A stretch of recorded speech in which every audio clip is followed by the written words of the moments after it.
Oh, did you start the thing? We do have a quorum, so we're going to go ahead and get started.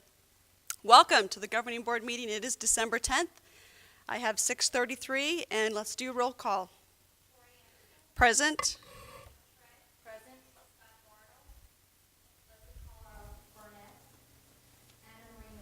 Present.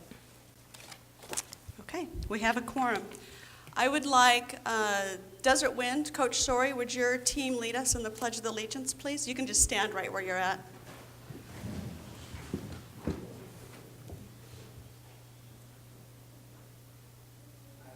Allegiance to the flag of the United States of America and to the republic for which it stands, one nation, under God, indivisible, with liberty and justice for all. Thank you. All right. Adopt the agenda. We do have several changes. One of them being during information work study, can we move, where am I? I'm lost. 7D, the capital project list, can we move that? Mr. Bartle is going to be here late. He's stuck in traffic. Can we move that until because he would like to be a part of that presentation? Yes. So is there anything else that you want? So 7D will move to the end. 5D. Sorry, 5D. We'll move to the end of 7. That's what I meant to say. Okay?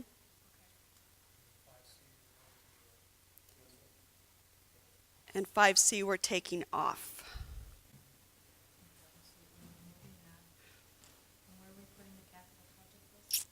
To the bottom of, right above item 8. Okay? So after action items, then we'll go back to 5D. And 5C has been deleted. We'll move that to a future meeting.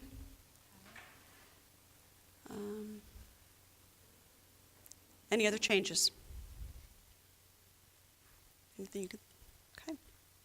All right. So with those changes, taking off 5C and moving 5D to the bottom of the agenda, do we have any motions? Motion to approve the agenda as amended. Second. A motion and a second. All those in favor? Aye. Opposed? Motion carries, and we have 2 that are absent. Okay. So that brings us to our call to the public. I do have one card. I don't know if there's any other cards out there, the speaker cards, which are outside on the table. And it is Desert Wind Cross Country Team, Coach Shorey. Come on up, guys and gals.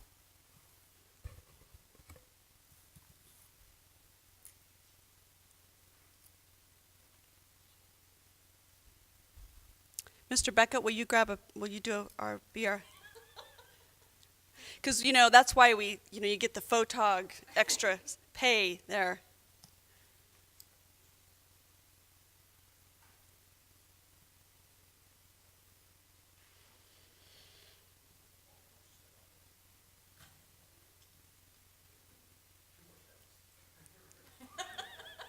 They're getting bigger, aren't they?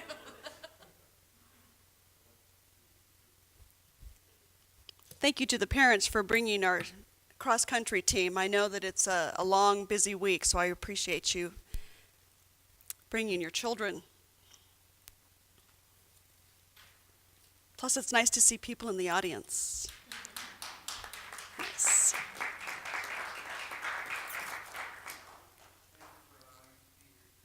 We just wanted to take an opportunity to share with you a celebration. This is the second year in a row that the only cross-country team in our entire conference was invited to the championship for the Casa Grande area that has turned into 7 or 8 different schools from across the state. And for the second year in a row, Desert Wind won that cross-country meet. The girls, I believe it was 4 out of the 6 girls that ran, all received a medal. And our boys team, I think they were 3 out of the top 5 spots, and they just really crushed the competition. Cross-country is such a wonderful sport, and we're going to let them tell you about that. We're going to allow the runners that are here to share their name, and if they're not too shy, at least one thing that they've taken away positive from cross-country. All right, Sam. Hi, I'm Sam Coles, and I've been on the team for 3 years now. This was my last year, and I really liked how I could really connect with the people on the team as friends. Hi, I'm Shannon Coutre. I've been on the team for 2 years now. I'm in 7th grade, and I'm looking forward to be on cross country next year as an 8th grader.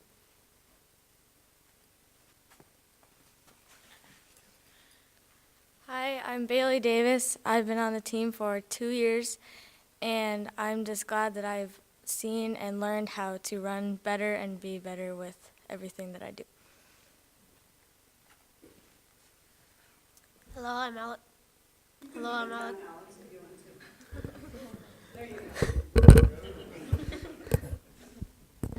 Hello, I'm Alec Kamarczyk, and I've been on the team for 2 years now.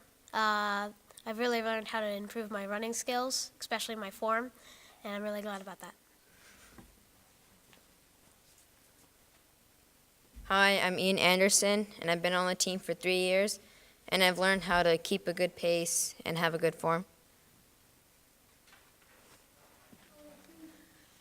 Hello, my name is Caleb Hicks. I have been on the team for 3 years, and I have learned how to run better in that this sport can carry over to all different sports.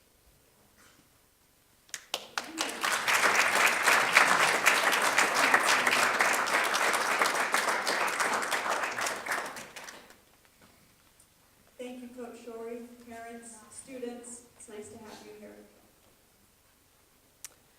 Hey, is there any other call to the public? I don't have any other speaker cards. No, you're not going to jump up and speak in the microphone, huh? All right, let's move on then. Superintendent's report, Dr. Chestnut.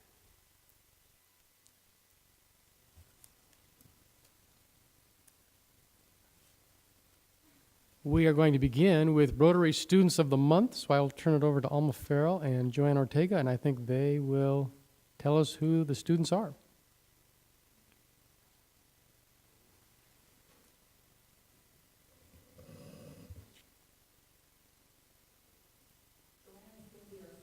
Thank you for allowing us to be here. Thank you. Thanks to all of you. And we are very, very honored to be able to present our Students of the Month. Okay, so first I'd like to introduce. She's not here. She's not here. Okay, Wendy. Is Wendy here? Wendy, are you here? Okay. I'm going to introduce first Alexis Miller. Come on up. Alexis is a very valuable junior student at Maricopa High School with a 3.1 GPA and is enrolled in Advanced Placement Language and Biology. She's also active in the Link Crew and has a great citizenship status at Maricopa High School. She is the daughter of Vanetta Bolts. Congratulations.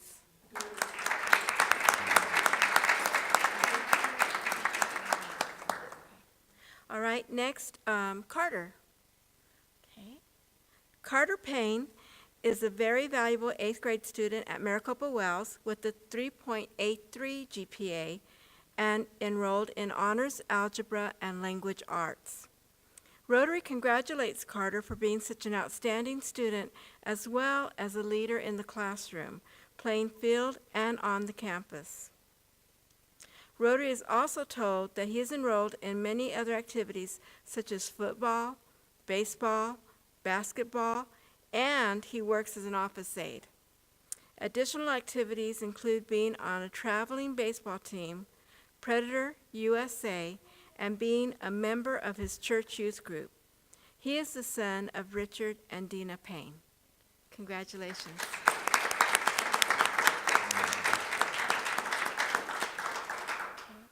And Tina Tran, an 8th grader of Desert Winds Middle School. Mr. Isaacson and Mr. Thompson nominated Tina for this award. Tina has a 3.7 GPA and is in honors math and language arts. She is a member of the student council and cross-country teams at Desert Winds. Tina is also active in her church organizations. Both teachers report that she is an exemplary student that constantly demonstrated hard work, dedication, and excellence in any and all things she does. Mr. Isaacson and Mr. Thompson believe that you are an example of model behavior and academic excellence. She is the daughter of Tram Wing and Wilson Tran. Congratulations.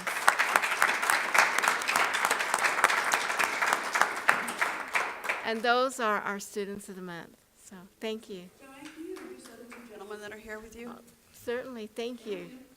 I'd like to introduce Melvin Benning, who is our Vice President and will be our President come July 1. And then Tony Mayweather, who is a new Rotarian, and we welcome him to our club and to our community. So. Fantastic, thank you.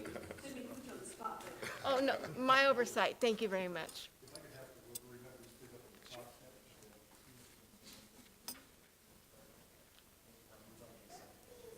I know. You're becoming quite the professional photographer, Tom.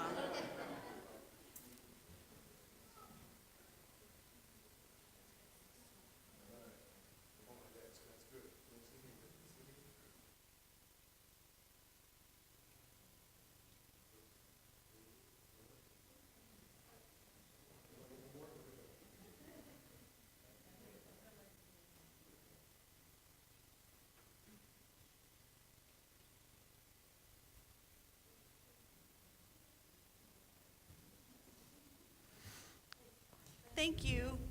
Thank you for being here. Congratulations to our Rotary Students of the Month. Next up, we have student representative report from Sydney Akers, who is also the new Miss Maricopa. So welcome, Sydney.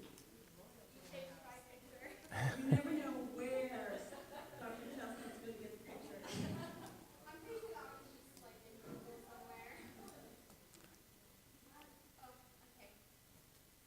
We actually have been kind of busy lately with the holiday season going on and whatnot. Because I am now Miss Maricopa, I'm using my platform a lot more. So something at the school that I've helped started is a Angel Tree Christmas donation drive. So we have little tubs that are in each class for this teacher sponsors for that class, and the kids can put money in that jar, and then at the end of, it'll be this Friday, we're going to collect the money and see like which class collected the most money for the gifts, and then we're going to give them points in the pep assembly.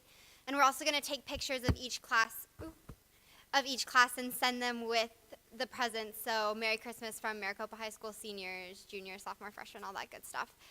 We also travel to AASC convention in January. So that's student council. It'll be a 3-day leadership convention that 14 members have been chosen to go and represent our school.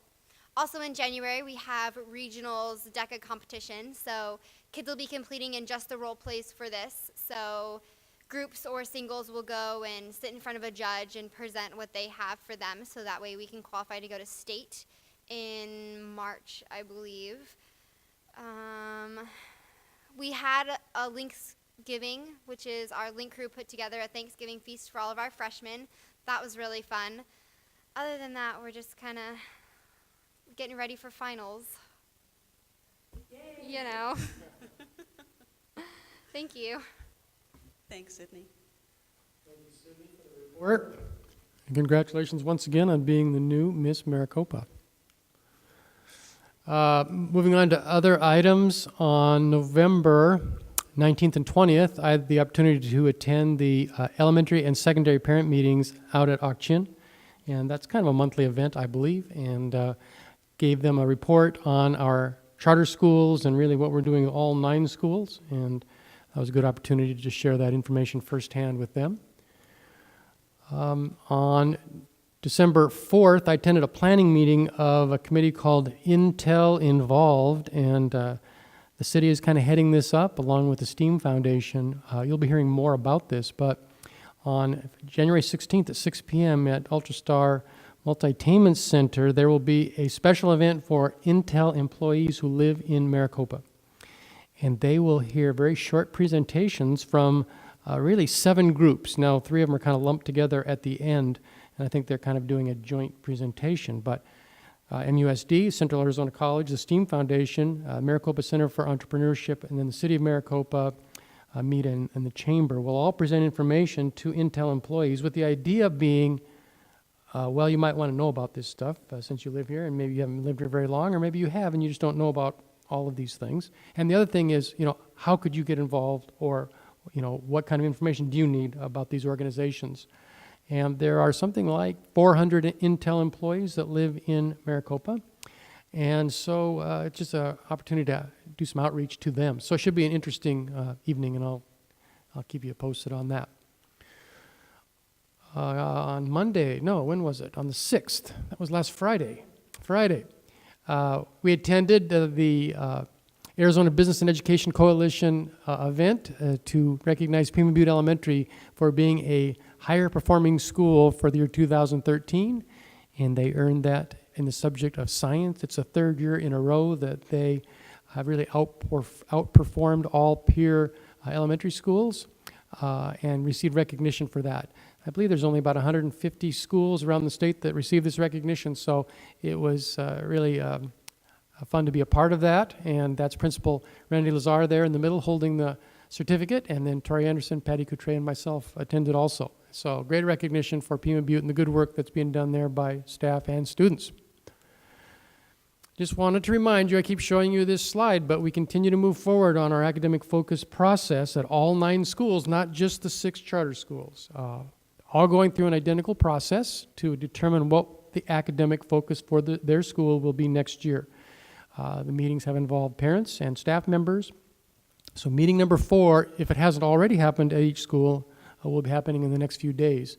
And the idea is to wrap up the meetings this month. And then those plans will be developed and formalized. Those recommendations is really what they will be. And then we'll bring those to the governing board in February. So I just want to remind you that we're still working on that, and all the principals are doing a good job, and we're on target to meet that goal. I completed walkthroughs with all 9 principals a few days ago, and I've been in approximately 87 classrooms where I've been there long enough to know what's going on and make some intelligent comments about it. So I really enjoy going out and visiting classrooms with principals rather, and got to do that with Jen Robinson at MES and Eva Shafronic at Santa Rosa and Felicia Williams at Saddleback. So that's, like I've said before, one of the really fun parts of my job. Wanted to remind you about the 2013 Mazik Tas, or birthday celebration at Ak-Chin. Actually started last week on December 7th, and then this is the big weekend for that celebration. And board member Leslie Carlisle Burnett can't be here tonight because she has a zoning commission meeting that she has to facilitate, but she wanted me to share this with you and really just remind you that this calendar that you can't read from where you are is on the website. If you go to the Ak-Chin website, it's right there on the front, and you can get all the information that you need, and all of those events are open to the public. A lot of good stuff going on. We've posted these around in all the schools and shared this information with the staff. So the word is out there. I know that there's a parade coming up, and I know there are going to be some MUSD students participating, and I'm not exactly sure the band. And I think the Special Olympics team is going to have a group, and probably others that I don't know about. So big event. Wanted to bring you some more information, and that is a progress report on our strategic plan. If you will recall, back in September, we officially adopted our 3-year strategic plan. And I said that I would bring you an update every 3 or 4 months on our progress. So this is the first official progress report, which is actually in front of you in paper. And as you know, we have 4 goals that we're working on. And goal number 1, to improve student learning and become an A-rated school district. That's number 1, and then 2, 3, and 4. If you look at the printed version, you can see that there's about 34 different initiatives that are underway on these 4 goals. And a lot of work being done by literally every staff member.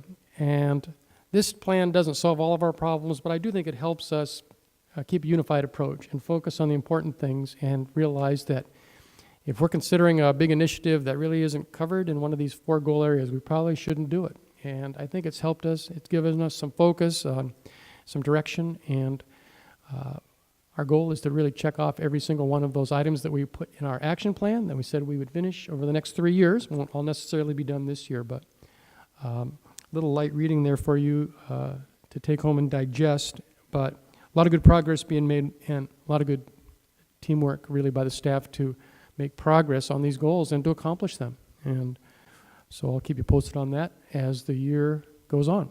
Is this available online for parents to look at? It isn't right at this exact moment, but it will be. The strategic plan is on the website. I believe it's under the governing board tab at the top. And we will put these progress reports on there too. Also, wanted to tell you about the Shining Stars project at the district office. There was a nice write-up about that in Maricopa a few days ago. And Terry Ponicello here in our district office, I think Michelle Garcia helped, and Sandra at the front desk, kind of like the Salvation Army Angel Tree. We decided to do a project to really work with our homeless students this year. And we have about 70 homeless students that qualify as homeless students in our district. I think most people are quite surprised to learn that the number is that large. But there was a star for each one of those students hanging in the lobby there, and had no names, but it had the grade and the sex of the child on there.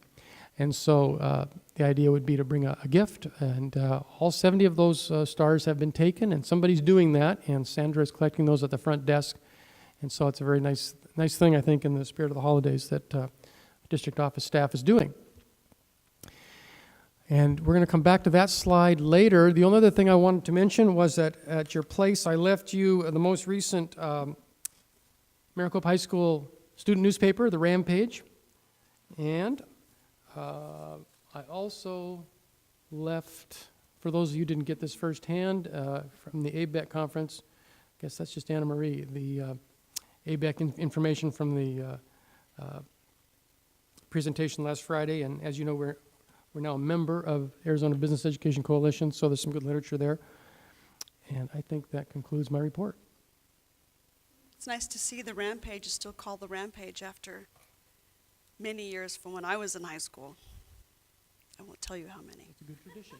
It's a good name. It's a great name. Okay.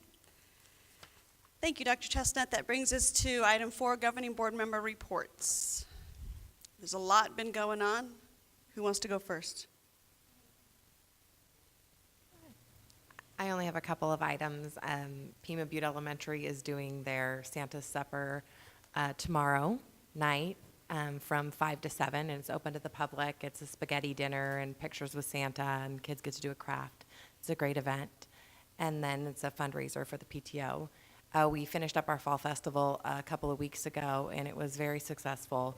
And our PTO president did a great job organizing that, and we thank the district for your support and some of the transportation needs that we had. But all in all, it was successful, and we raised money, and we're hoping to buy some equipment for the school playground. Nice. So that's all I have.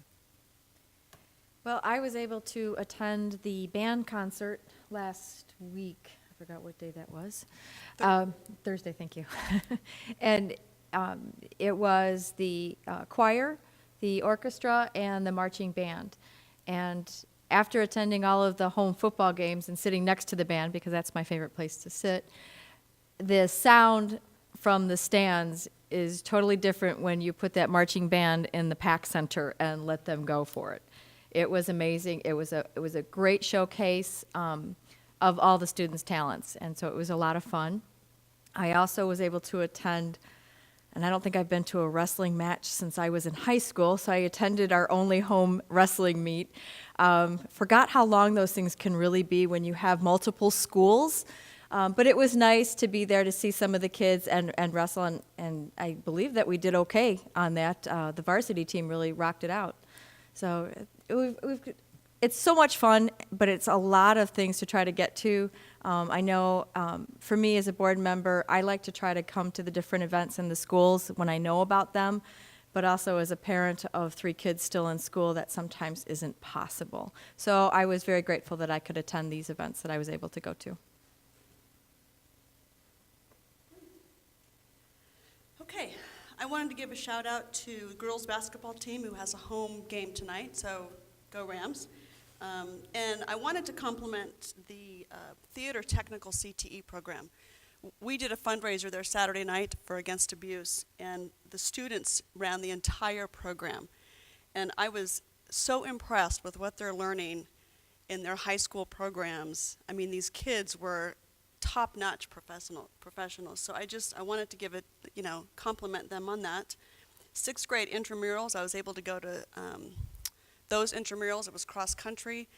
It was wonderful to see all those kids out there, and again, to have the high school facilities to do that at. And then the turkey trot, which it took me a whole day to recover the next day, but that's okay. But it was fun. So it's nice to see all these different activities going on our campuses, and it's wonderful to be able to participate. So but I wanted to compliment our students. They're absolutely incredible. So if you have a chance to attend anything at the Performing Arts Building, these kids are amazing. So I just wanted to call attention to that. Oh yeah, and tomorrow we have our conference, the Arizona School Board Association, and I am presenting on Thursday. So stay tuned for more information. So yes, you have to go. All right, anything else? Okay. That brings us to 5A. Dr. Chestnut, we'll let you lead off on that.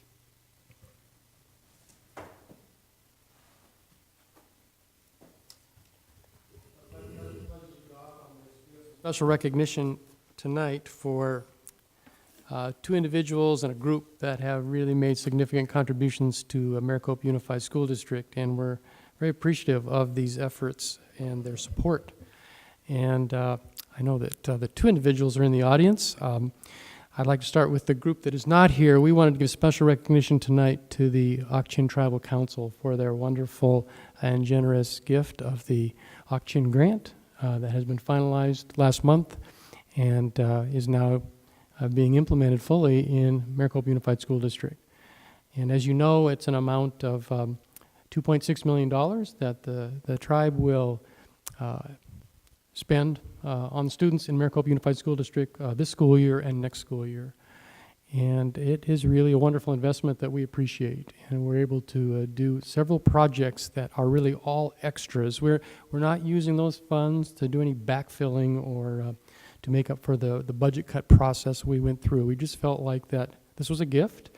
And so you pretty much do one-time things with a gift, things that you really can't duplicate in the future. And so we've been able to do a number of things, as you know. And one of them is to really work on an initiative to improve math achievement at the secondary levels. We've been able to hire additional math teachers at our 3 secondary schools so that students that need remedial help can have more remedial opportunities. In a similar way, we started a reading improvement initiative, or I should say expanded it, at elementary level, K through 3, at Saddleback and MES, and also Butterfield, so that there are additional move on when reading paraprofessionals that are helping students with their reading skills to meet that 3rd grade reading requirement. So that's wonderful. I won't go through the whole list of projects. One other one that's really quite notable, though, is we're going to be able to add wireless at all 9 schools. And currently we have it here in this building, we have it at Maricopa High School, although not 100% of that building. Our goal, if we can afford it with these grant funds, and we're working on the fine-tuning those budget amounts, but we hope to be able to build that out to every classroom in the district, which is really a wonderful investment that we'll really be able to use for many years to come. So a lot of great projects that we are very appreciative of, and so we have a very nice plaque that we will make sure that we give to the council. We're planning to go out in January and give an in-person report at a tribal council meeting, so we'll probably just take the plaque with us at that time. But obviously we appreciate their investment in our district. So I don't know if you wanted to add anything to that, Tori, or not. No. Okay. I'm waiting for Jill and Howard. Next up is Howard Zulte. And I've got to say a few words about Howard before we have him come up here. But Howard is a great asset to Maricopa Unified School District, and he's been helping us out for several years. And he's kind of famous for placing teddy bears that read books in our elementary schools. And we have teddy bears that read books at Santa Rosa Elementary and Pima Butte. He's also installed a interactive phone system, and I think some of those are built into teddy bears, and they are where students can go online and have books read to them or get help with homework or several other things.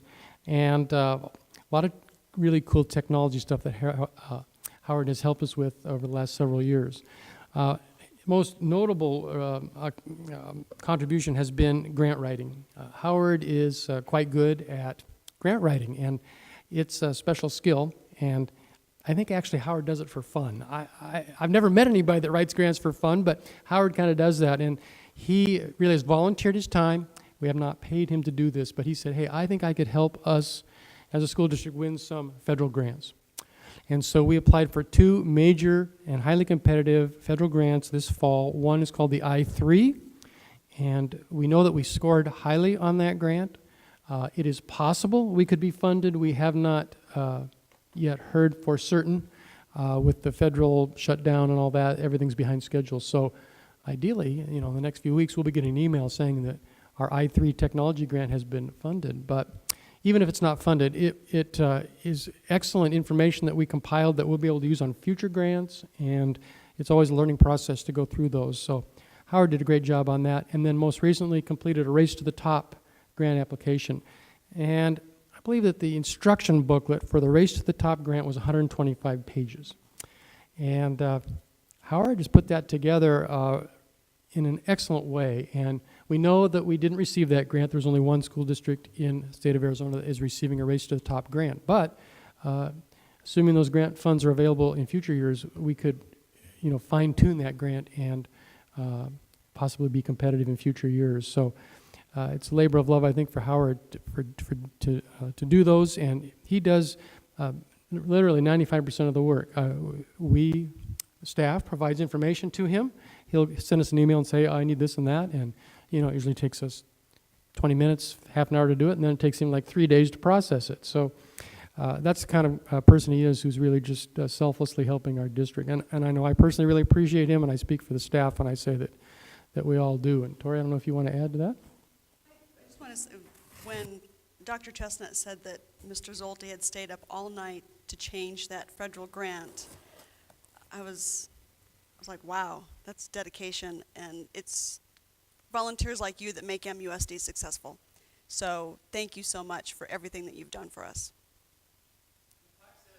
Really appreciated. MUSD thanks Howard Zulte for your extraordinary service to MUSD and its students. So now you have to come up here, Howard.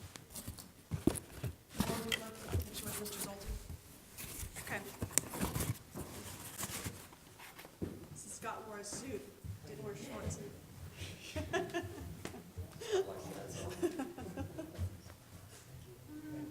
Thank you so much. Thank you. Appreciate it.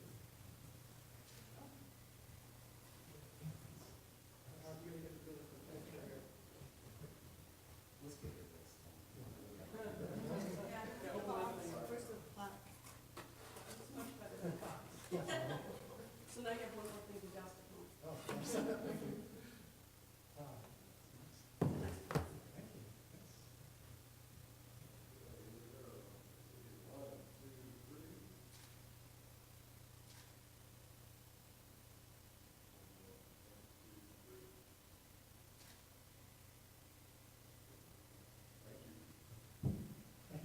Do you want your box back?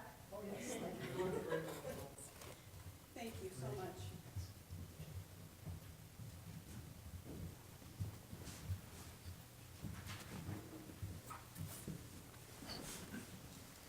Next up for recognition is Jill Osborne, and as almost everybody knows, Jill has been our school district attorney for many years, and I've only been here a year and a half. I've greatly enjoyed working with Jill, and call her regularly, send her emails regularly, and she's always very prompt on her replies, very helpful and very insightful. It's very common for a school district to use a school district attorney a lot, and we get our money's worth from Jill, and she has really done a nice job for us just the short time that I've been here, and I know she has a much longer history with the school district. So thank you, Jill, for your work the last year and a half that I've worked with you, and it's been greatly appreciated. When Mrs. Osborne said she was going to retire, I'm like, what are we going to do? Who am I going to call when I have a legal question? Your service has been amazing. We're going to miss you. You'll have to, I don't know if you'll want to drive down and visit us, but you're certainly welcome to. I know that you are going to enjoy your retirement, but Jill, it's been incredible. That's like you're saying when you came in, you've been here the longest at the district. So it's been phenomenal to know you, and I just really appreciate all that you've done for MUSD. Does any other board members want to? Yes, I'd like to add my thanks and recognition as well. I don't think there's anyone with whom I spent more time in my first 2 years than with Jill. And she helped us navigate some pretty rough waters for a while, and it's much appreciated, and appreciate your leadership and everything you did for us. And as a going away present, I chose not to edit the IGA on tonight's agenda. So remember me for that. No, just kidding. But in all seriousness, thank you for all you've done for us. Greatly appreciated. The sentiments. When I became a board member, and like Mr. Barter was saying, you know, we had some pretty long meetings and e-sessions, and it was such a pleasure to have your knowledge and guidance during that time. And I think we've all evolved and come a long way from that, and a lot of that does have to do with your participation in it. So thank you so much.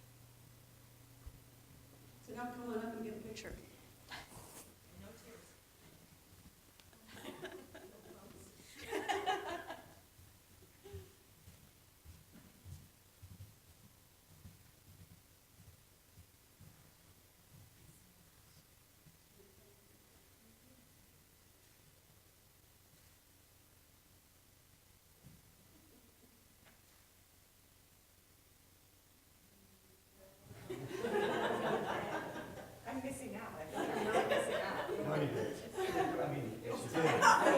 Circumstances, no. People, yes. Why don't we take a picture first, and then we'll let you.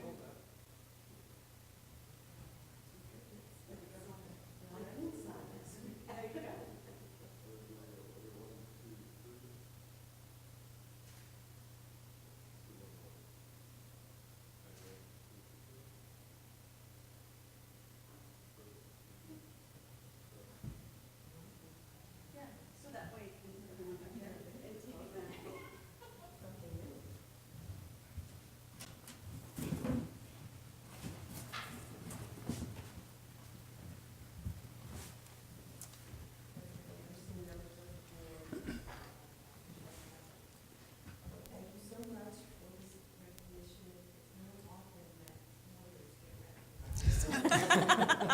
Unfortunately, we're usually called when there's an issue or a problem that needs, you know, a little assistance, and so, you know, we get a bad rap. But it's been wonderful working with Maricopa Unified School District.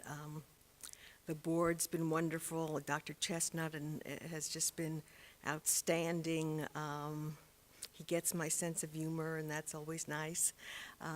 Your administrators, your district administrators, I've worked with both Mr. Beckett and Mr. Roush frequently over the years and talked to him. Your school administrators, they're always very helpful for whatever we might have to do and get back to me quickly, and especially the high school, just because I have a lot of dealings with those administrators, and they're just wonderful. And I just can't thank you enough, and I must tell you that in my legal career, working with this district has been one of the highlights. Thank you.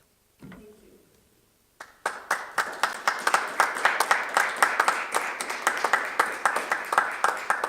Now, when you choose to drive home, drive safely. And thank you coming down to see us one last time. She said I can still call her on official business until a week from Friday. Oh, okay. I noticed that. Thank you, Jill.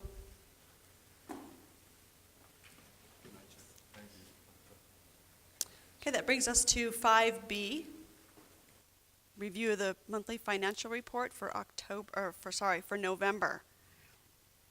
And that would be Mr. Roush. Did anybody have any questions, or Mr. Roush, did you want to say anything else?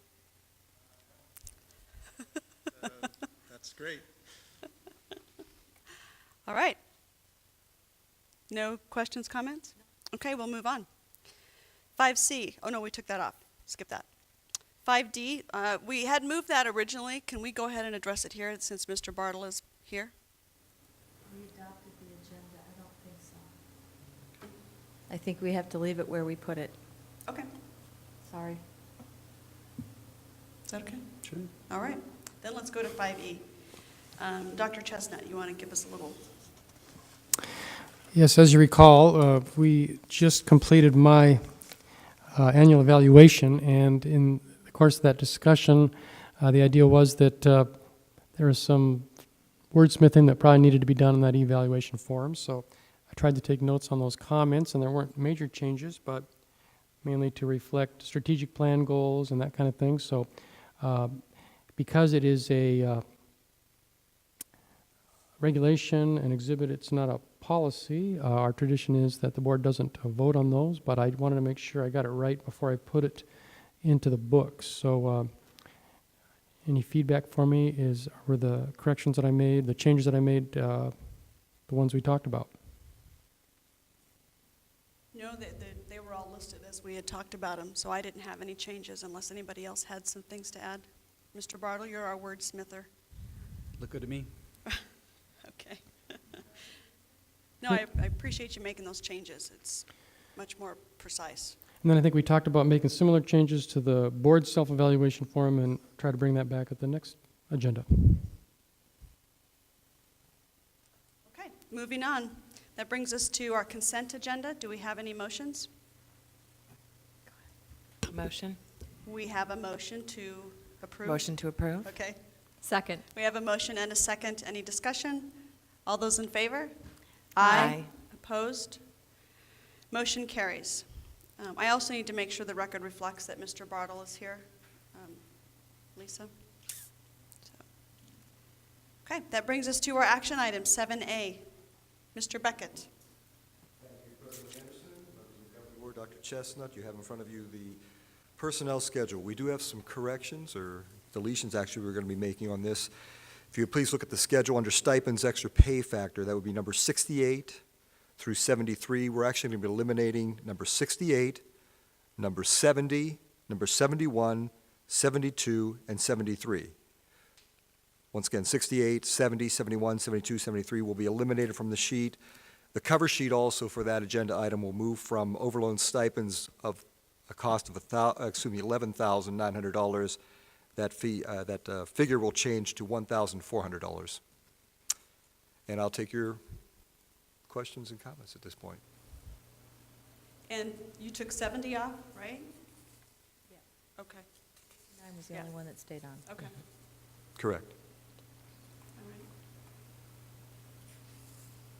I move we approve the personnel schedule as amended. I'll second. We have a motion and a second. All those in favor? Aye. Aye. Aye. Opposed? Motion carries. Thank you, Mr. Beckett. Thank you. 7B, discussion and possible approval of the fiscal year 13-14 budget revision. Mr. Roush. Thank you, President Anderson, members of the board, Dr. Chestnut.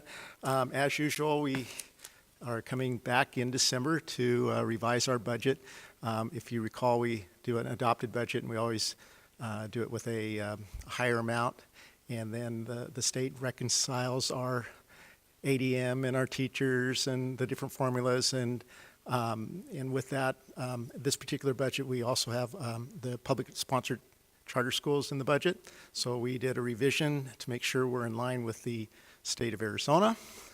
And in general, there's a lot of work that happens in this document, but in general, there's two funds. Fund 01, which is the general fund, is going to be at $29,682,472, and the newly formed state district additional assistance fund, which was formerly the unrestricted capital at 610, will be at $3,504,072. So some other changes in the document, but that's mainly the document changes.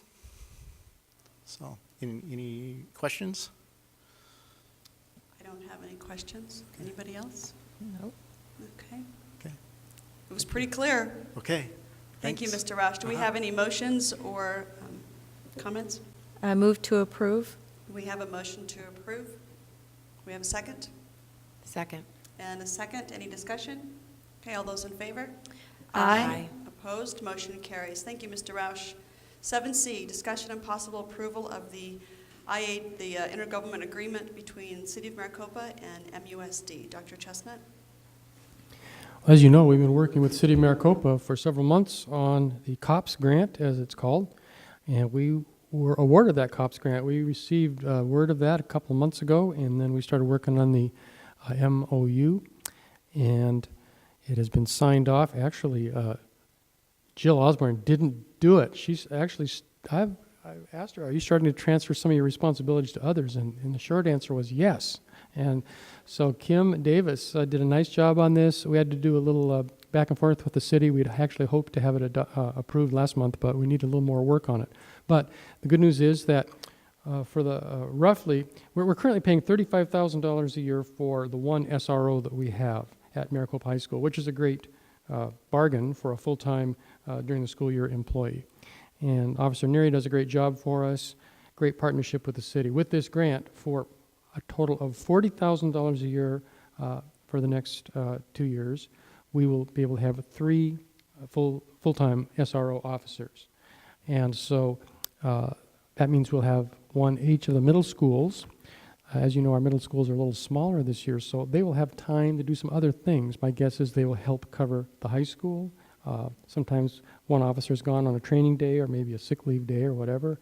They can rotate better and cover better, and that'll give them a little more time to reach out to our elementary schools as well. So we're still kind of putting those pieces together, and the goal would be to have all 3 of those officers, or I should say the 2 additional officers in place with the new school year.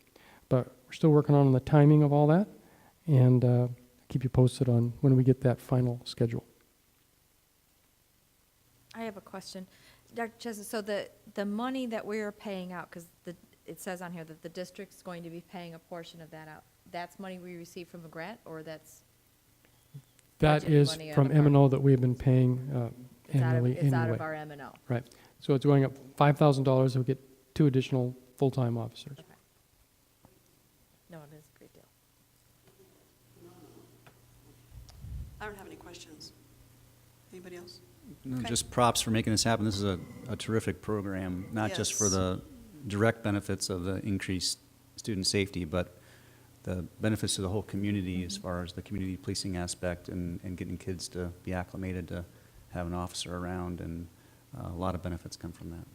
And we did very little except provide information. Mary Witowski did the lion's share of the work on this grant application, so thanks to Mary for doing good work.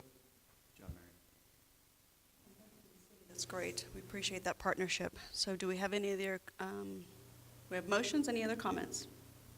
Do we have a motion? I'm asking. We do now. We have a Oh. motion? I move that we approve the IGA, item 7C. I'll second. We have a motion and a second. Any other discussion? Okay, all those in favor? Aye. Opposed? Motion carries. All right, 7D, discussion and possible approval of the first reading of updated policy D 2750, the bidding and purchasing procedures. Dr. Chestnut, do you have anything to add to that? It's a result of changes in state law, and normally we wait until, the other policies are approved on the consent agenda before we put new ones on here, but this law is now in effect. We'd like to be in total compliance with the latest bidding purchasing requirements, and so that's the reason we've got it on there by itself, so we can speed up the timeline a little bit. Any discussion or any motions? Move to approve the first reading. Second. We have a motion and a second. All those in favor? Aye. Opposed? Motion carries. Thank you. All right, that brings us back to our work study item, which was 5D, and that's our capital projects report. So that would be Dr. Chestnut. I assume you saw the document in the board packet, and I put a kind of abbreviated version on the overhead just so the audience can follow along. Wanted to have a discussion tonight about our capital project list, and this year we've really been trying to finish up the list that was approved about 2 years ago. And the last big project, of course, was the shade structure at Maricopa High School, which is just an awesome project. I was up there this week during lunch, and it was just cool to see the kids sitting out there. It was even kind of a cold day, but even on a cool day, they like being outside, and it's really being used nicely. So it's nice to have that project done, and so what we really need is a capital project list for this school year. And we think we can still get 1 or 2 projects done this school year, and then we need to start thinking about what will that list look like really for next year. And so ideally, I think next month sometime we would adopt a capital project list that would really cover the next 2 school years. And so we need to have some discussion about the list, and that's really the purpose of the information tonight. Mr. Roush and myself have been doing a lot of work on this. Corey Nienaber, our athletic director, has been helping. We've been looking at different projects, and but none of these have been approved by the governing board. So we need your input. You'll see that for 2013-14, we are thinking that there are 2 projects that we can probably get done if the board directs us that way. The first would be the installation of an adventure course. We used to call that a ropes course, and it used to include high elements, but our insurance carrier has informed us that we need to not have high elements if we want to have an adventure course in the future. But we can install an adventure course with elements no higher than 8 feet, and that would be insured. So we've been talking with the PE department as kind of the sponsoring department of this. We've gotten good feedback from them that they are interested in pursuing this. If we do that, we would install 1 course, and then teachers from around the district could make use of it. And it wouldn't just be for PE teachers, although it's primarily a physical education oriented kind of activity, but it can also be a leadership kind of leadership development project or activity that teachers from around the district in different subject areas can use. I guess previously when the district had the high ropes course, other districts came in and paid a fee to use it, and so that's also a possibility. So we've been just gathering information on what it would cost to do this. Now, obviously, if you don't have high elements, you have, well, less expensive equipment. So I think that's helped on the price of this thing. This is just an estimate. We are estimating that we could build a pretty good adventure course that could be used, particularly by secondary students, for $75,000. And that's a rough estimate. Might be a little higher, might be a little lower, but that's one thing that we could get done this year if the board is interested and wants to prioritize it that highly. The second thing on the list for this year is a football field, and that's turf upgrade. And I'm kind of giving the overview here. We have more analysis in the bullpen here between Corey Nienaber and Aaron Roush, but as you know, we have a very nice and synthetic turf on our football stadium, but we have had problems with the turf. And it has not worn as well as it should. It had an 8-year warranty. We're 6 years in, and it is wearing badly.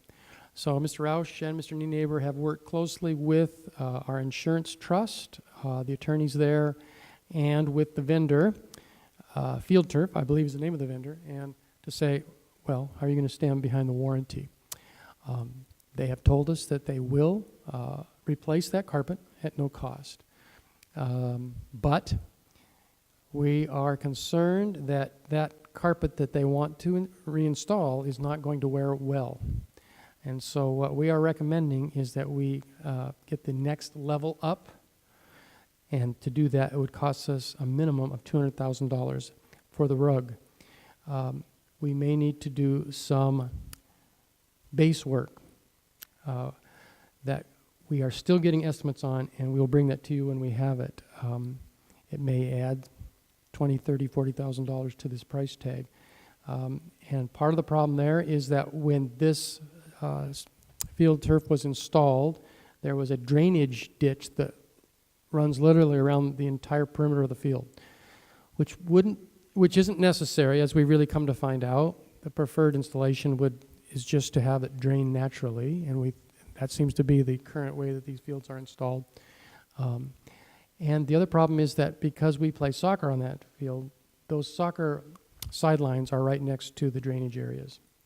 And I'll be glad to let Mr. Nienaber talk more about that, but it's really a design flaw. It was not a good plan to have that ditch there, and we would like to do it right so that we get many years of good use out of this. So it would cost $500,000 to start from scratch and get all new turf. We think that it's still a pretty good bargain. We think that we can get many, many years, 20 plus years out of a new field. Also, that price tag would include what they call infill, and I'm not the expert, and I'm probably talking too much here, but it would have a cork infill, a partial cork infill, which we currently don't have, which allows that synthetic grass to be cooler to play on, which is particularly important when you have a football team out there in August. And Mr. Nienaber can talk more about that. So that's the thumbnail sketch of year one. I won't go into great detail on year two, other than to say that energy savings, we would love to be able to move forward on that right now, but we're still getting estimates, and it's a big project. It would include like 7 of our schools, and so Mr. Roush has been working with 2 different vendors. We're gathering information, and the chances of really moving on that this school year aren't great. We're really looking at next year, but definitely the thing that's so intriguing about doing an energy-saving project and lighting upgrades is that will save us money, and so we're going to get some payback on those upgrades. So those are good projects. Number 3, Maricopa High School HVAC system is in Middle Earth. Middle Earth system is about 30 plus years old, and it needs work. And we need to get that on the list, and we need to consider doing that. Maricopa High School bathrooms, we've talked about this project. It's really the bathroom locker area from the old gym, and we just don't have enough bathroom space for our students, especially with the new shade structure now. There's one small bathroom up in the multipurpose room area, and eventually we need to make progress on that project. Eventually, number 5, we need to make progress on remodeling Maricopa High School, the old gym, so that we can use it regularly for PE. It'd be an HVAC system upgrade and other things. And as the high school continues to grow, we're going to need that space. And it would get used constantly, as all gyms are, once that is done. And then the CTE bathroom was at the top of the list last year. It was on the approved list when Maricopa Online was in that building, and would have been needed if Maricopa Online was still there. But as you know, Maricopa Online, we ended that program at the end of last school year. So we'll definitely, I think, want to do that someday, and that's why it's still on the list. So it is a rough priority order. It's not set in stone, and I guess I would just ask Mr. Roush or Mr. Nienaber if there's anything else you wanted to add to any of that.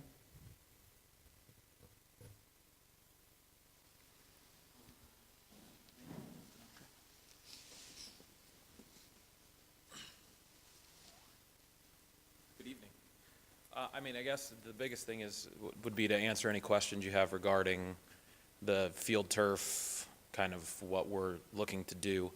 In the 4 years that I've been here, the deterioration of the fiber in particular has been something that we've been very concerned about, that we've talked about at length and have actually spent a lot of time with. I would invite you to come and take a look at the field, and I don't mean from the stands, because you can't tell. So it's, I think if you'd come out, and I mean, anytime you want, if you just give me a call and we can go out and take a look, and you can see what we're talking about. in regard to student safety and some of the things that are my concerns, especially with the ditch that he's talking about. Literally, our turf drops somewhere to about between 12 and 18 inches along the track area, and soccer's a sideline game, played on the sidelines, and literally those soccer lines are on that line. So, you know, there's some things that we need to definitely think about and consider. And then, as far as what the infill he's talking about, typically field turf is infilled with rubber. It's basically grind up tires. Well, in August, when it's 115, it can be anywhere from 165 to 185 degrees on our turf. That cork infill, it's literally cork, like wine bottle cork, that is ground up, and if a lot of the new fields, U of A Stadium now has it, drops that 40%. Okay, just by having that instead of rubber, drops at 40%. You hit it with water, it drops at another 40%. So now we're looking at an 80% heat decrease just because of the infill. So that's, you know, to us, I think that's living in Arizona, and the fact that, you know, our field literally gets used every single day, all day. I think this is something that we need to consider. It's probably for Mr. Roush. What does a new field cost? I mean, if we were to sit this out and then expire the warranty, what does a new field cost? Thank you. The fields that we've looked at and we've talked with, and by the way, we have a civil engineer working on this with us too. I would say the turf that we're looking at, the new fiber, would probably be in the $400 to $425 to $50,000 range. When we initiated the first meeting with the civil engineer, he was like, "You've got to be kidding me! You can get this field for that," and he was pretty ecstatic about that. The fiber. It's important to know the fiber that failed is 6 years old, and it was a different process. And there are literally 100 fields at that particular time that have failed, and there's a class action lawsuit with all of those, and they're trying to remediate all of the fields. We're just one of them. It will be the newest fiber if we were to go with the upgrade, and that's important to note. It then extends 8-year minimum warranty, but a lot of the new fields, you know, some folks are thinking it's literally a 20-year situation, just because it's just a newer product, and again, field turf is the leader in turf. And Mr. Neighbor, maybe you can talk a little bit more about that. Yeah, I mean, the majority of companies that we've talked to regarding like the civil engineering company and doing research for field turf, synthetic turf around the country, field turf is by far and away the #1 company. Highest recommended. The thing that I want to make clear is we could replace it with this current fiber, which the way they explained it to us is something happened in the process of creating the fiber that they left out an ingredient, and from my understanding, it's something with UV protection, because the majority of the fields that are failing are in sunbelt areas, so high sun, high heat areas. The offer that they made us, that it's $175,000 for a new field for the upgraded stuff with an 8-year warranty, or we can replace it with the same fiber, take our same chances with no extended warranty, is the same offer that they gave everyone, okay, across the board. So, you know, the new 8-year warranty, I think, is important to consider. You know, after, you know, next football season, we're literally looking at one year left in our warranty. So, and the $200,000 comes from that cool turf infield. The cork infill is a little more expensive. So, and they. Mr. Roush, if you had given an estimate about $450,000 for a new field, what kind of a warranty comes with that? Is it an 8-year, or is it a longer? No, it's 8 years. Every field turf warranty is 8 years. No, I'm not, just. The company. With the field turf company. Correct. But All new fields are 8 years. Okay, but if we went with a different company, he had quoted a price of like $450,000 for a new field. Is that with an 8-year warranty, or is that with a longer warranty? I will tell you, in my researching field turf companies, nobody offers an 8-year warranty. Everybody else is Okay. 2 years. 2 years is the norm. 5 years, one company, and I can't remember the name, but field turf has the longest Okay. by far. Yes, I was quoting, if we were just to have, go out with field turf right now, with the 8-year warranty, it'd be about $400,000 to $450,000 for that turf that we would get for $175,000. Okay, I'm going to be the negative Nelly here. I remember 4 years ago when this company sold us on the best, greatest, long-term, it's going to last forever, you need to spend this much money. So I'm a little concerned that now the same company's coming back and saying, oh yeah, well sorry, that failed, but now we're going to sell you the greatest, best, next thing, and they're making a profit. So, when we installed it 4 years ago, oh yeah, this will last for 20 years.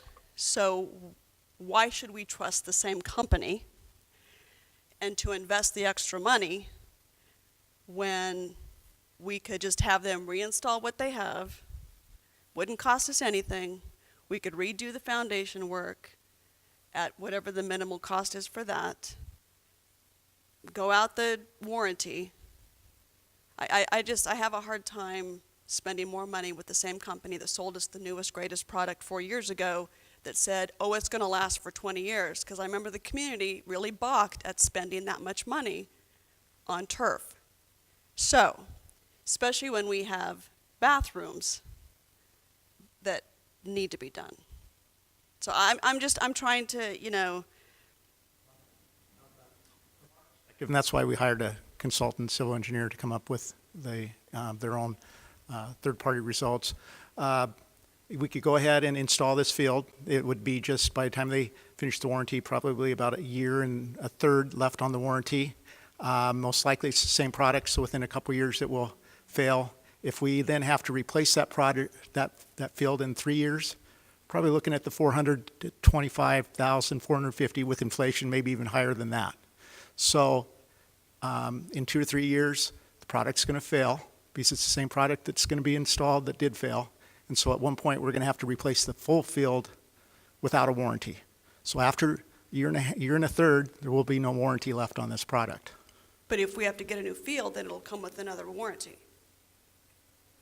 Correct, but it Right. would cost us, the $450,000 at that point to get the 8-year warranty. The installed field will only extend the existing warranty. So Correct. so after a year and a half, there will be no warranty on the field. Correct, but it won't cost us any money right now.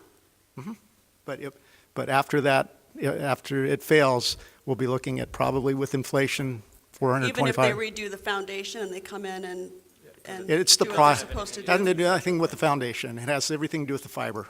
Yeah, it's two separate entities. The foundation is done by a totally different company. It's done totally differently. Field Turf literally sold us the rug. It's the rug and that's literally it. Some of the recommendations of the civil engineering company is our field actually is graded like a natural turf field, like it has crown. We don't need that. So that's part of the reason the ditches were in there, because whenever it was put in, it was graded and set up like a natural grass field. So part of what they said is they now have, basically they're called irrigation pads. The field should be totally flat. It drains through the pad instead of run, because if you watch the water when we turn sprinklers on, there's not water, or even we got that huge rain where they canceled all the playoff games and we ended up hosting. Our field was 100% fine Saturday morning because the water doesn't run over the top. It doesn't sit on top. It goes through the turf. So they have what they call irrigation pads now. Everything would be flat. It doesn't run the same way. So the base work is totally different. It's the fiber. It's the product of the fiber. And for some reason, hence the reason there's a class action lawsuit of Field Turf against their fiber company, is they created these batches that did not have the ingredient, but the way they explained it is the UV protectant, And so when the fibers get heated, they split and then they come up. So, But the new product they installed, if they replace this, it could have the UV stuff in it. no, it's the same batch. Because what they have, that product line is the same, and it's all from that company. They have it all stockpiled. So it's all the same. The stuff that we would upgrade is to their new in-house, they're made, no sub. It's not a sub, basically. But either way, we still have to do the foundation work, so that's going to be another $30,000, $50,000. Yeah, that I don't know. We are in the So you process haven't of. priced that part out yet? That's what we contacted the civil engineering company for, is to try to get that. And there's lots of things we could do. I mean, cost-wise, I believe they're going to send us an itemized, one of the issues that I don't know why we designed it this way, we have to take the goalposts out to put soccer goals in. That takes 7 people. It's incredibly dangerous, and we do it. So, for example, we had taken goalposts out in order to host the playoff game with AIA. We had to put all the goalposts back in. I don't understand why there's very few fields in the country that have to do that, but we do. So, because we didn't put the sleeves in the right place at the time. So, one of the fixes that would probably be is we can shorten the soccer field. They can be anywhere from 100 to 120 yards. So we shorten the lines on the soccer field, and now we don't have to take goalposts out anymore. Stuff like that. Mm-hmm. Mm-hmm. The 200,000, is that just the rug, I guess, in your terminology? Mhm. Or does that include the cork and all of That's stuff? in cork and everything. That's So, rug. so it's not just the rug that is warranted, but we'd also get the cork, the Mhm. new padding, Correct. the better padding. Correct. Okay. Yeah, the 200,000 includes the turf and the infill, which is the Okay. cork. So it'd All be of a that. change from what we have right now. Correct. Correct. And I've been on the field. My kids do soccer camps out there, and I agree with you. Mhm. I mean, I agree that it's And- in and- rough shape. And part of the problem for me as the football coach is that our kids don't have transportation for us to say, we're going to practice at 6 o'clock. In my experience here, we tried it my first year, they don't have rides to come home. If they go home on the bus, they're not coming back. And so, and we ask them to put in a lot of hours anyway. And so, for us, practicing at 3 o'clock is the most effective, and we get the highest participation numbers. And so that's, it's not really an option for us, so. Obviously, this is just a discussion item. Yes. Uh, I suggest that when you do bring it back for approval, that we make sure that's an all-inclusive number, so whatever other costs that we would incur as part of this project are included in that. Coach, if this company is far and away the best in the business, I think you and I ought to get in the artificial turf business. So we can talk about that offline. But it's certainly frustrating to me that we would be in a position where a supplier provides us a faulty product and then basically backs us in a corner and forces us to upgrade to the tune of a couple $100,000. I do find some comfort knowing that, we were one of 100 plus, and this was a larger scale negotiation. But nonetheless, it seems to me that we need to just lick our wounds on this one and not be in a position where a year or 2 or 3 down the line, we're having to make a decision about spending, 2 times this or more, so. But that's still just a prediction. I mean, there's still an unknown, just like when they installed it 4 years ago.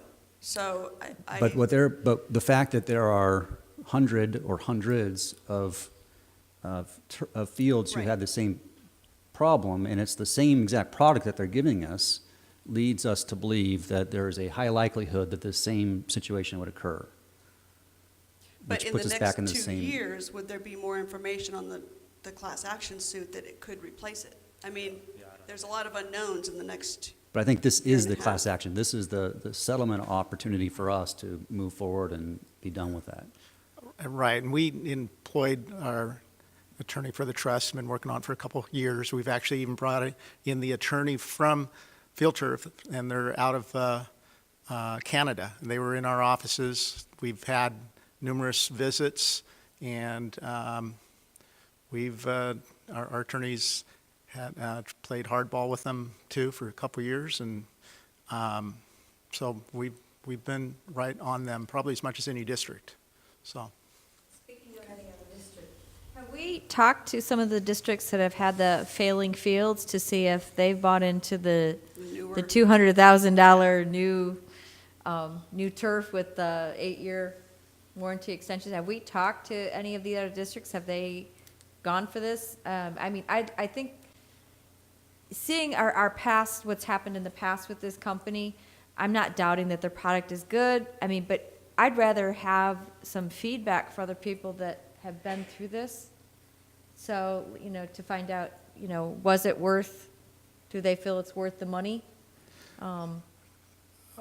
We haven't talked to those that have taken up the offer. We haven't talked with those particular districts or made a survey of those. We know of a couple, but we haven't surveyed the total. I think that might be, I know for me, I'd like to know what that feedback would be when this comes back, Sure. because. And they would have just installed it, so they would have it'd been literally, months after the installation, because the offer was made, I think this summer. So. Well, and how long has this company been doing this new artificial turf with the Cool Play? I mean, is that installed in the Cool Play, the cork itself, just came out this year. So are there any districts that? The cork is different. Yeah. It's just the top layer of an infield. Right, but what I'm saying is, do we have any references of districts that have installed this? U of A has it on their game field, and we actually went down and met with their guys. Okay. And they are incredibly happy with it. And this was from Field Turf? Correct. Mm-hmm. Correct. I mean, yeah. You might consider it, and you know how I like to meddle on contract issues, right? So take this in that context. But you might, at the very least, do your best to negotiate basically a renewable warranty, so that if this product does fail as well, we get a new 8-year warranty when they replace the product at that point. So, for example, if in the current situation, if the fact that we had was a 5-year warranty, which is almost Eight. our current product. We've had it for 6 years. We've had it for 6 years. Okay. Yes. So, and that's great, but in this situation that we're currently in, all it does is basically puts us in a position where they give us 2 faulty products, and we're still in a bad place at the end of that 8-year period. So if they are going to really guarantee this product, this upgraded product, then have them do that in terms of the warranty is my thought. Yeah, we've again played hardball with them. That's their offer. Yeah, because our lawyer did push for that. Yeah. I mean, over the last year, that's been the discussions. Well, I look forward to hearing more details. Again, I know you've all done your homework, but that's a lot of money. And Dr. Chestnut, bathrooms are a necessity. Can we take a look at that? I mean, if there's not enough bathrooms for kids to use, that's huge. Right, we can, and we need to continue to refine that list. The 2014-15 list needs some more refinement. Probably it's going to end up being a 3 or 4 or 5 year list, in reality. Excuse me. But yes, the Maricopa High School bathrooms that are listed there at $570,000 are expensive because they're the old locker room area. So, but it's a need, and we need to bring that back and figure out what we want to do. On the 2014-15 list, it lists the Middle Earth HVAC system. Is that failing? I mean, because that's major league for those students that are in those classrooms, especially in the summertime. It's not failing, but it's showing its age, and it doesn't work as well as the rest of the complex, and it's one of those things that we need to replace. That, in my opinion, anything that affects the students, I'd move up on that priority list. Mr. Rush, I know we've had some engineers look at that system, haven't we? And did they have an estimate of how many more useful years we can get out of that, or not? Well, we put a lot of manpower and a lot of replacement parts into that, and that's what we've been doing. It's a 30-year-old system, and if you, just giving an example, if you had a home and your system was 30 years old, it would probably be failing, and most folks would say you can continue to put money and manpower into it and it limp along and get probably the air quality and the comfort isn't going to be as good, but you could do that. Or you could install to a more energy efficient and more air controlled, tighter environment with that meets, kind of current code. Well, the last thing that I want is to start the school year in August and this thing decide to go south and the kids are sitting in the Well, classrooms in 120-degree weather. Well, there's units. There's more than one unit there. There's several units. And what we would propose is replacing those units. There's several units. It's just the design of the system, the plenum.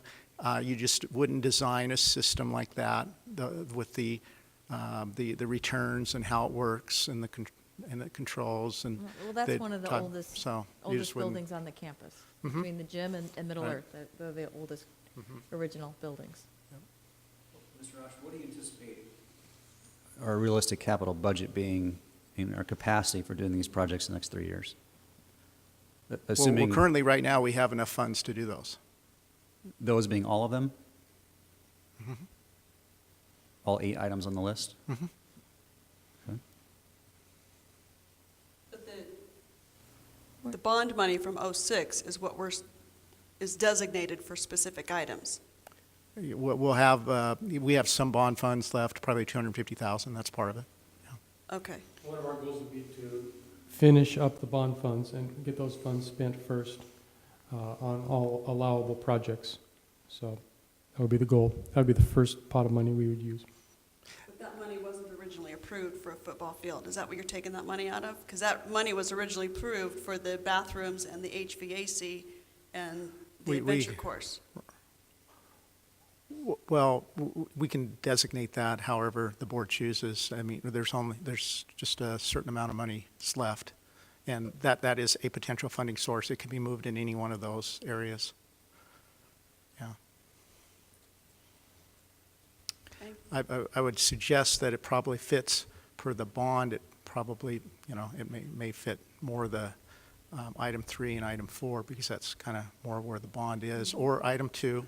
It could fit item 2 because that was part of the original bond that was, performed. So I mean, I'm just trying to be accountable. When we passed the bond in '06, this was one of the things as a community member that really irked me, that the school district didn't follow through.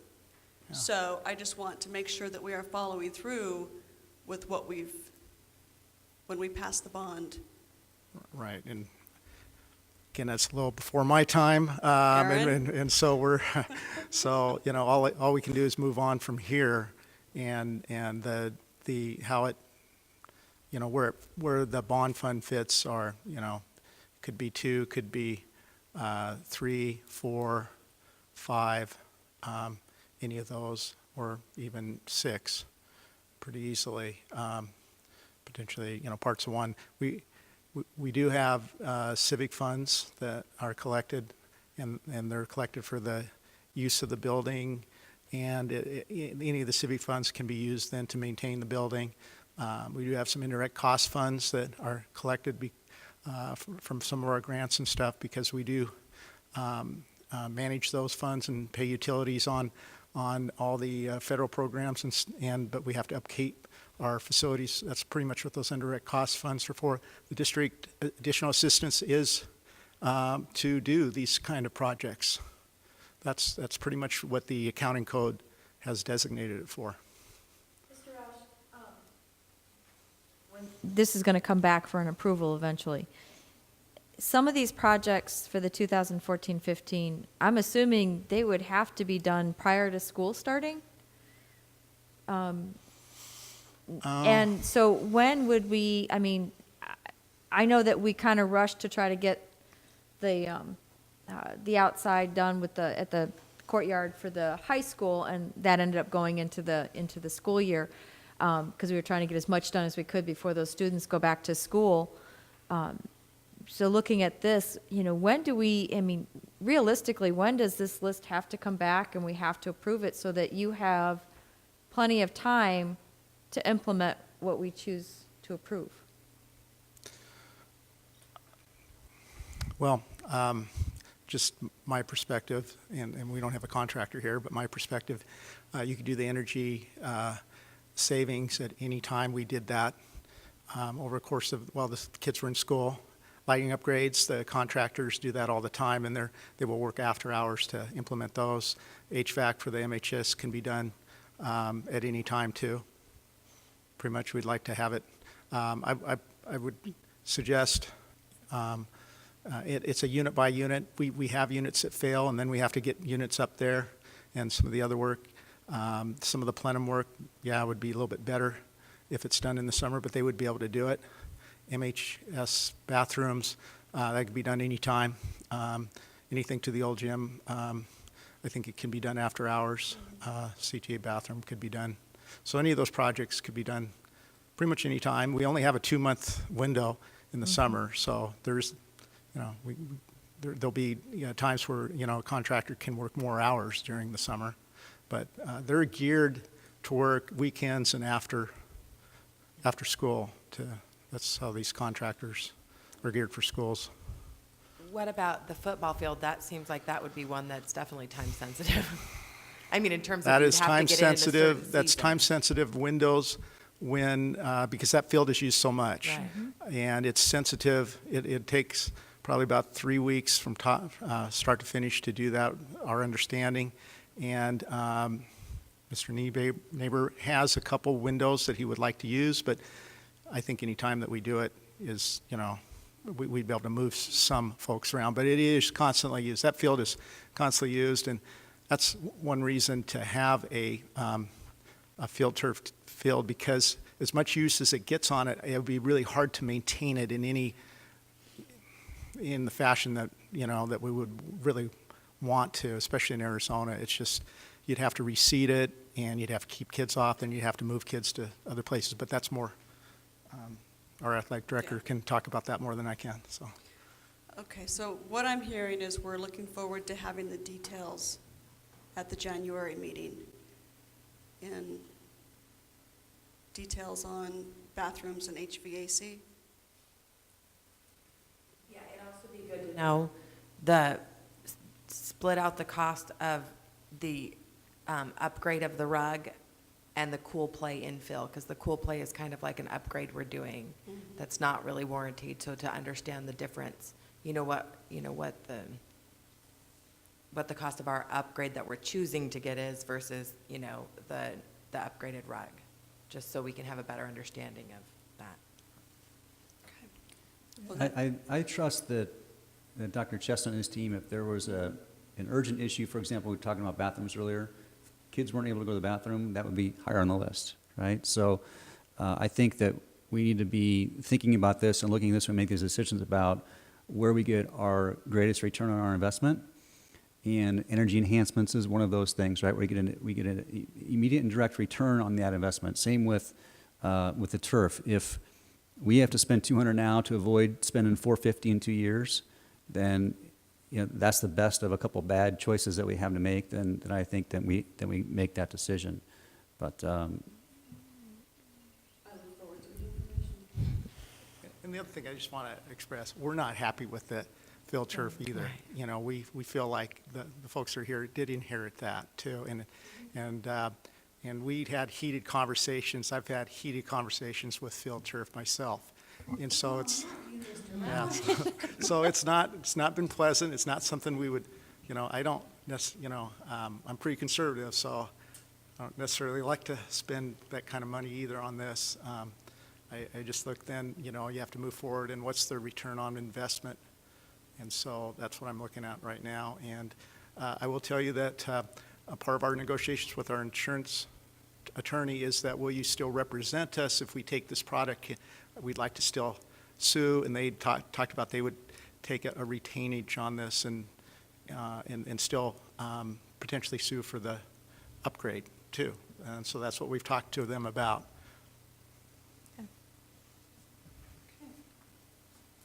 questions or things that you want discussed, Mr. Barney? On the football field, no. Question about the adventure course. Do we have a plan in place as far as its use and what school, where will it be, and how will we use it? And if you give me a little bit better idea of what our game plan is there.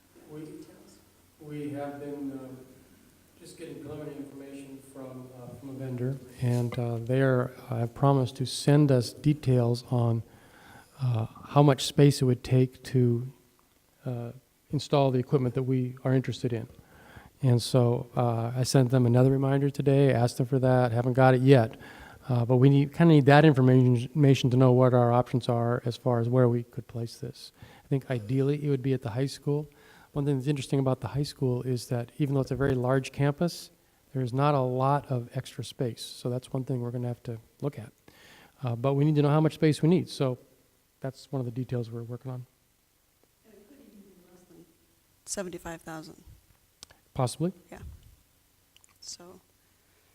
I get the sense that, and correct me if I'm wrong, but I get the sense that this is not a staff and a curriculum-driven decision so much as the board saying, we want this to happen, so make it happen. Is there, where's the, I know that you said the PE department basically would be happy to do it, happy to have it, and be supportive. I guess my question is, what's the driving force of this being part of our strategy? If we don't even have a place for it, we've got schools that are in the process of developing their academic focus that this may or may not fit into. Are we doing this just to do it, or?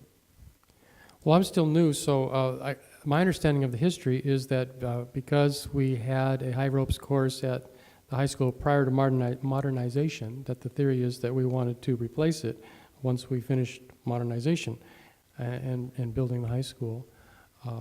Then the plans have changed because we can't install a high ropes course. So I think, as I understand it, that's how the ball got rolling on this. Well, I mean, I know the history behind it. It is curriculum driven, and I remember the high school came and did a presentation, and I know Mr. Nennebar, you've been looking at it and researching it with also the science and the math teachers. So I guess what I would like to see, just to maybe back up to Mr. Bartle's comment, is I would like to see what curriculum is going to back it up, and is it going to be used, and see a presentation on how it's going to be used and how it's going to be implemented. And I think that I would like to see those details even before we spend the money to do that. And So yeah, we do have some of those details already. The $75,000 cost would include training for 25 teachers, which would include more than PE teachers because we don't have 25 PE teachers. It would include the curriculum materials needed to, the teachers would need to make this happen. So it's kind of a package price. well, in the high school, Link Crew and Student Council has also been driving this at the high school from what in hearing. Okay. Okay. So I guess I would like to see before we invest the money in that, how is it going to support the Common Core and how is it going to support our students? Yeah, I do know that the curriculum guides that Project Adventure, the company called Project Adventure has, are aligned to Common Core. That would be, the possible one of the curriculums that we could use. But as far as departments, the only one I know about as far as interest is P department at this point in time. So can we have maybe the high school and maybe the middle school, if this is what they're interested in, can they come and present and tell us why they're interested in it and how they would use it? Sure. Okay. Because if it's not going to be used and implemented, then it's obviously not worth spending the money on it. So my concern is it going to be used? I mean, I'm all for it, don't get me wrong, but I also want to know that it's going to be used,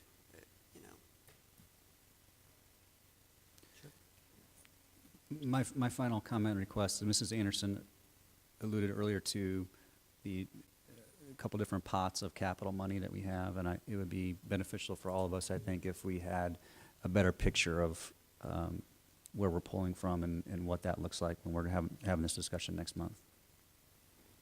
Yes, and if you want to get a head start on that, the financial report that Mr. Roush has shared with us tonight does have those balances in there, so you can see where the pots of money are, but we can spell that out a little bit more easily. But specifically, Mrs. Anderson alluded that are there restrictions relative to the bond monies versus, so we want to be in a position where we've got all the information and we can make decisions next time we talk about it, right? Any other questions, comments, information you want? I would add to Scott's, or to Mr. Bartle's request that when we get that information about those funds, whether this is appropriate to use for these projects, but also what else can be done with those funds, because, if there's other things that can be done with those funds, but we're using them to upgrade lighting, we just need to be able to prioritize that, on the larger scale too, in the big picture. So, what those funds can be used for in total, not just in terms of this. And in support of Mr. Roush, you did do a presentation, and it was even before Dr. Chestnut came on board to the board, on what those bond monies could be used for, because it was stated in the voter pamphlet. So maybe we need a little refresher course, because it's been about 2 years, I think, hasn't it, Mr. Bartle? So maybe we need a refresher course to kind of make sure we're doing what we're supposed to be doing. So can you go back in your files and get that? Okay. As a former auditor, I don't want an audit finding, so. Exactly. It's near and dear to my heart to I spend know. all monies exactly the way we're supposed to spend them. So. Okay. All right, It's also important to note that we don't have to spend it just because we have it. So there are priorities in this perfect world, but there are also things that we really have to do and things that are, the must-haves and the luxury items, so. Timelines to the for the bond. bonds Yeah. money, but we don't have a great deal of that left, so. The other monies we don't have any restrictions on. So in the January meeting, can you give us the timeline for that bond money? Because I think it's coming up. Okay. All right, I think there's a big, long to-do list there, right? Anything else we want to add to that? All right, good discussion. I appreciate all the comments and the work that you've done. Thank you. Anything else, Dr. Chestnut? Okay.